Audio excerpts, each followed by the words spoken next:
the beaches, which did not take as long in St. Petersburg as it did in Sarasota in 1955, when the Citizens Coordinating Committee decided to test the waters at the Spa Beach, and from there was a suit, and even though the suit was won, the city of St. Pete said no, and every time a person of color tried to enter the beach or the pool, they shut it down. But by about 59, it was desegregated. Or should I talk about the Courageous 12, because that was a phenomenal act of courage and definitely a part of our civil rights movement. Or is it Omali Yeshitela, who tore a racist mural off the wall of City Hall in 1966?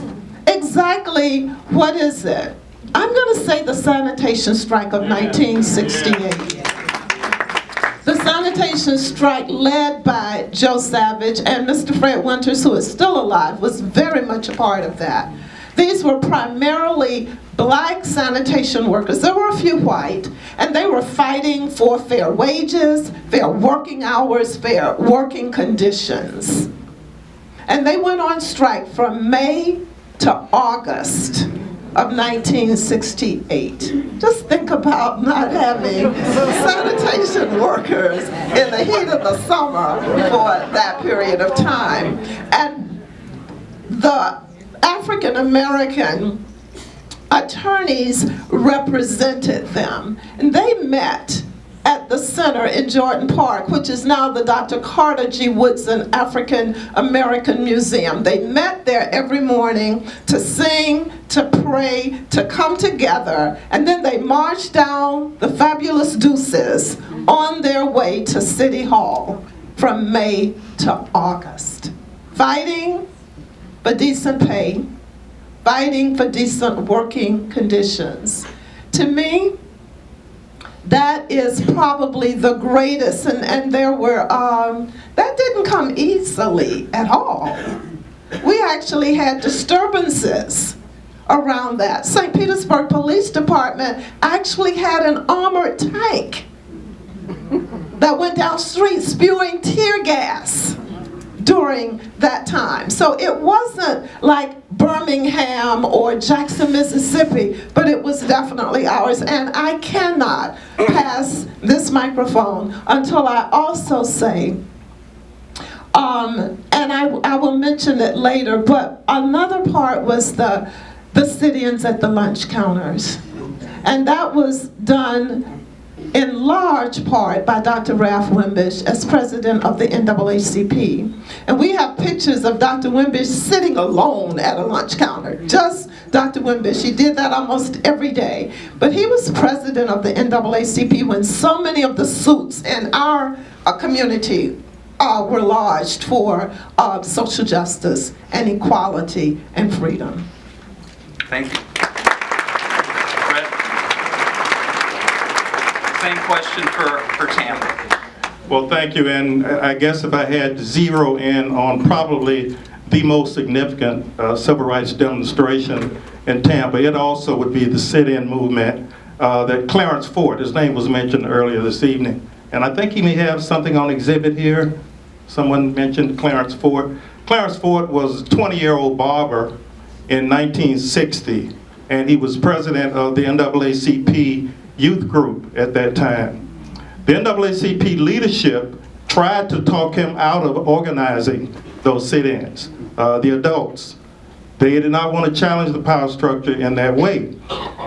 Clarence didn't listen, and he went to the high schools.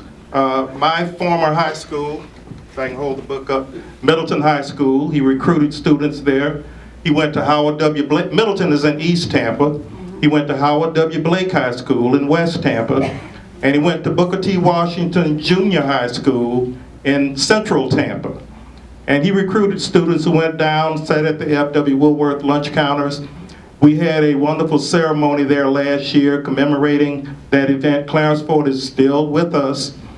He's still marching, he's still fighting for freedom and justice. Primarily, he's educating this generation about the lunch counter sit-ins. There was no historic marker there until last year, but now there is a marker on Franklin Street where the F.W. Woolworth store sat. We had a mayor at that time who was very empathetic to the demonstrators, Mayor Julian Lane. Union Lane ordered his police department to make sure that as long as those young people were sitting at the lunch counter and not causing a disturbance, not involved in any violence, they have the right to do so, and I want you to make sure that they're not harmed. They pretty much protected those young people. And there were some bullies who threatened them and came along and hurled profanity at them and so forth. But they continued to sit there until about 4 months later on in 1960, F.W. Woodworth did desegregate its lunch counter. You could sit there and get a hamburger, a hot dog, cup of coffee. Prior to that, you could order whatever food you wanted, but everything was to go. You got your paper bag and you left the store and you went wherever you needed to go and eat it. So that was significant. But then June 11th, 1967, it was a Sunday evening, and 19-year-old Martin Chambers and some of his young friends who lived in the Central Park Village housing area. You know, I talked about that central part of Tampa, Central Park Village, which was built in 1954, public housing. It had the reputation of being probably the worst of all the public housing areas. If you were looking for drugs, that's where you went to buy them, Central Park. You know, that was common knowledge in the black community.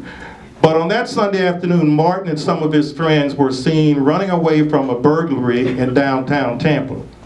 A young white police officer, Jim Calvert, gave chase, shot Martin in the back, and Martin died shortly thereafter. He didn't live a day after that.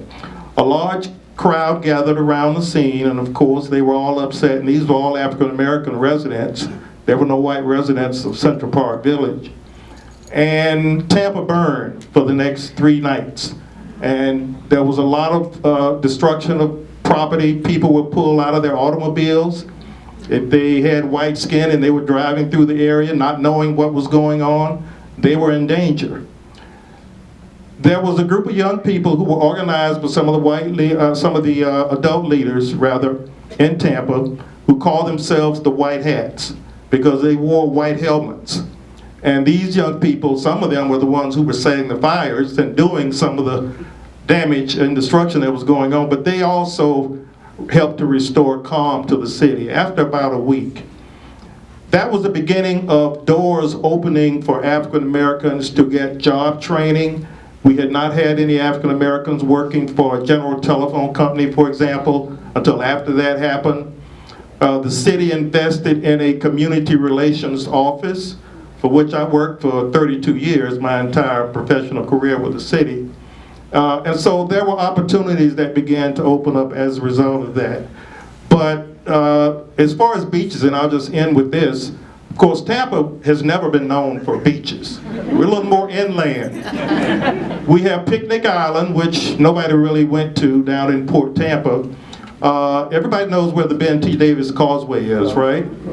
Okay, the eastern section of Ben T. Davis, where the city of Tampa was located, that was pretty much the only Tampa beach.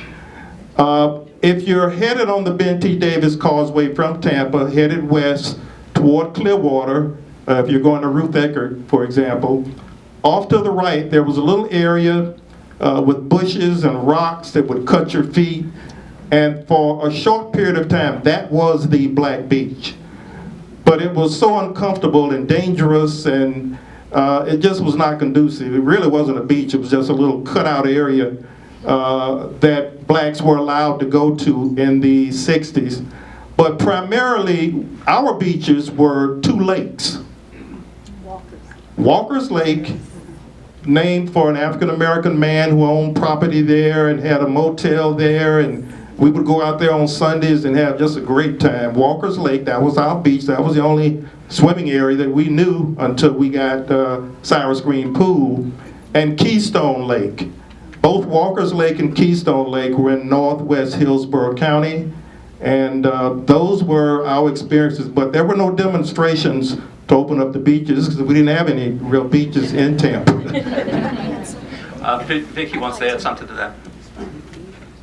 And I want to let you know that those wait-ins that I talked about, they are now recognized on the U.S. Civil Rights Trail. Our Visitors Bureau approached me about submitted an application to get on that civil rights trail, and surely enough, we are now on it. And so now those activists, those generations of them that I talked about, they get recognized for the work that they did. And I'm so, so proud of them. And every time I go to the beach, I think about their sacrifice.